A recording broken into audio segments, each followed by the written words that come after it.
इस वर्ष कोविड-19 टीकों को नोबेल पुरस्कार मिलने की अपेक्षा की जा रही थी, लेकिन नोबेल समिति ने विश्व भर में अनगिनत लोगों की जान बचाने वाले टीकों पर किए गए शोध कार्य पर विचार नहीं किया। हर बार की तरह इस बार भी विज्ञान में बुनियादी शोध को ही पुरस्कृत किया गया है। फ्रेंड्स, एक रिक्वेस्ट करूंगा कि आप अगर हमारे चैनल पर नए हैं तो चैनल को सब्सक्राइब करके बेल आइकन को प्रेस करें ताकि हमारे लेटेस्ट वीडियोस आपको मिलते रहें। तो फ्रेंड्स, कोविड टीकों को नोबेल पुरस्कार नहीं मिलने पर कई वैज्ञानिकों ने आश्चर्य और निराशा व्यक्त की है, खासकर mRNA तकनीक का उपयोग करते हुए एक नए प्रकार के टीके विकसित करने संबंधी शोध को शामिल न करने पर। इस विषय में सिएटल स्थित यूनिवर्सिटी ऑफ वाशिंगटन के कोशिका जीव विज्ञानी एलेक्सी मर्ज ने कहा है कि इस वर्ष नोबेल पुरस्कार समितियों को इस महामारी के दौरान वैश्विक स्वास्थ्य पुरस्कारों को पुरस्कृत करना चाहिए था। मर्ज इसे समिति की लापरवाही के रूप में देखते हैं जो भविष्य में हानिकारक हो सकती है, लेकिन नोबेल समितियों के अंदरूनी सूत्रों की माने तो वक्त, तकनीकी बारीकियों और राजनीति के लिहाज से कोविड टीकों को पुरस्कार मिलना संभव नहीं लग रहा था। अलबत्ता इस योगदान के लिए जल्द ही सकारात्मक नोबेल संकेत प्राप्त हो सकते हैं।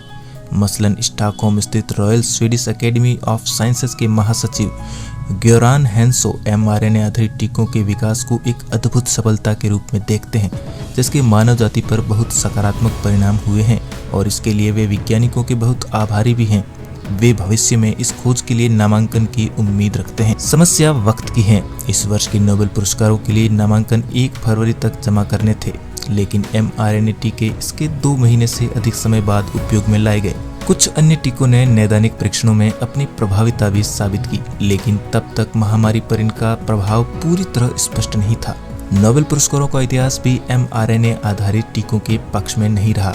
पिछले कुछ वर्षों से किसी आविष्कार या खोज और पुरस्कार के बीच की अवधि बढ़ती गई है। वर्तमान में यह औसतन 30 वर्षों से अधिक हो गई है।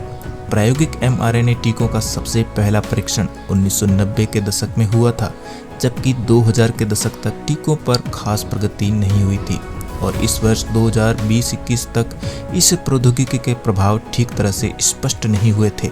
अलबत्ता ब्लूमिंगटन स्थित Indiana university network science institute के भौतिक विज्ञानी और निदेशक सेंटो फॉर्चुनेटो के अनुसार प्रमुख खोजों को अपेक्षाकृत जल्दी पुरस्कृत किया गया है, जैसे गुरुत्वाकर्षण तरंगों की खोज को ही लें। अल्बर्ट आइंस्टाइन ने गुरुत्वाकर्षण तरंगों के अस्तित्व की भविष्यवाणी 1915 में की थी, लेकिन शोधकर्ताओं को इन तरंगों का पता लगाने में 1 सदी का समय लग गया। शोधकर्ताओं ने इस खोज की घोषणा फरवरी 2016 में की थी और 2017 में इसे भौतिकी का नोबेल पुरस्कार दिया गया था। कुछ वैज्ञानिकों का मानना है कि नोबेल पुरस्कार उन लोगों को दिया जाता है जो ऐसा बुनियादी शोध कार्य करते हैं जिसकी मदद से एक नहीं कई समस्याओं को हल किया जा सकता है।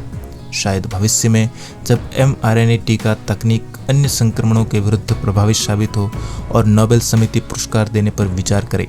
वास्तव में नोबेल समिति नवीनतम प्रगतियों के बजाय उन शोध कार्यों को पुरस्कृत करने में रुचि रखती हैं जो समय की कसौटी पर खरे उतरते हैं। बहरहाल, नोबेल पुरस्कार न सही कोविड-19 टीकों को कई प्रमुख वैज्ञानिक पुरस्कार प्राप्त हो चुके हैं।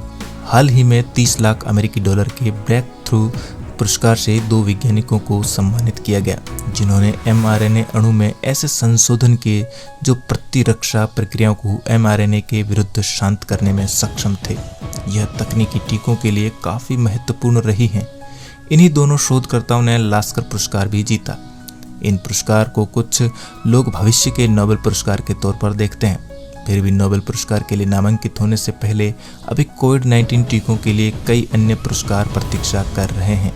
वैज्ञानिकों का ऐसा भी मानना है कि यदि टीकों को नोबेल पुरस्कार देना है तो समिति को कई शोधकर्ताओं द्वारा किए गए कार्य के विषय में कुछ कठिन निर्णय लेने होंगे कि पुरस्कार के लिए किसको चुना जाए। फिलहाल यह स्पष्ट नहीं है कि इस पुरस्कार का हकदार कौन है।